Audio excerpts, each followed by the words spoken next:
उत्तर प्रदेश में भले ही 9 सीटों पर उपचुनाव हो रहे हों, लेकिन इन चुनावों के बीच भी मुद्दा मुसलमान ही है। इसीलिए आज एक साथ 3 मौजू पर चर्चा करना जरूरी है। ये तीनों मामले सीधे सीधे मुसलमानों से जुड़े हैं। पहला मामला है यूपी में जारी 9 सीट पर उपचुनाव में बुर्के का मामला। जमकर उछला। एसपी ने बुर्का चेक न करने की अपील की तो बीजेपी ने फर्जी वोटिंग का इल्जाम लगा दिया।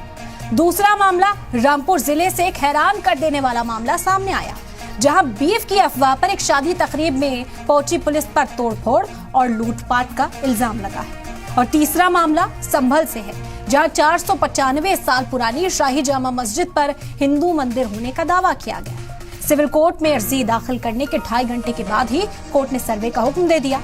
ऐसे में आज की बड़ी बहस में बात इसी पर करेंगे कि बुर्का, बारात और बदनीयती।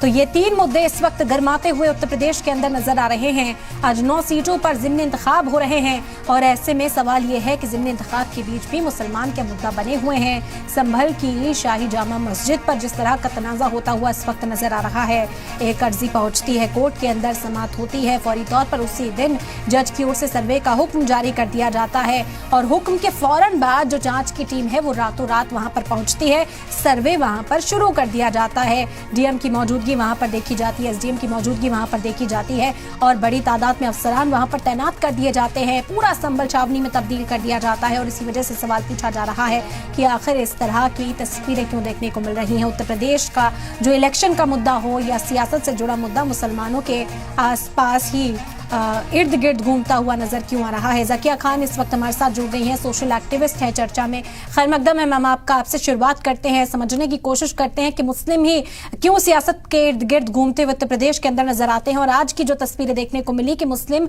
खवातीन जो बुर्का पहनकर वोटिंग सेंटर्स पर पहुंच रही थी, ये कहा गया कि बुर्के के अंदर कौन है वो जानना जरूरी हो जाता है, इस वजह से चेकिंग हो रही है, फर्जी वोटिंग को रोकने के लिए चेकिंग हो रही है। कैसे देखती हैं इसे? देखिए, आपका पहला सवाल था कि मुद्दा इर्द गिर्द क्यों मुसलमानों के गिरता है। तो सबसे बड़ी बात है कि हम जो हैं कौम, ये एक डिसीजन मेकिंग कौम पहले भी थी और अभी भी है। और बीजेपी जो हमारे सेंटर में है, जिसे हर हाल में जीतने की चाहत है लेकिन काम करने से कोई तरकार नहीं है, वो ये सारे मुद्दों को उठाते हैं ताकि वो ऐसी आसान वोट पा सके जिसमें काम की बात ही ना हो, सिर्फ राजनीति, रिलीजन और रिलीजियस हर्ट पे किए जा सके। तो ये वजह बहुत बड़ी है ये सारे मुद्दों को भटकाने के लिए और चलाने के लिए, और यही चलता आ रहा है खासतौर से सेंटर की गवर्नमेंट से, जो अभी खासतौर से बीजेपी है उसके तरफ से। और ये हर जगह वही कंडीशन में हर जगह देखने को मिलती है। अब बात रहा कि बुर्का में निशानदेही कैसे की जाए।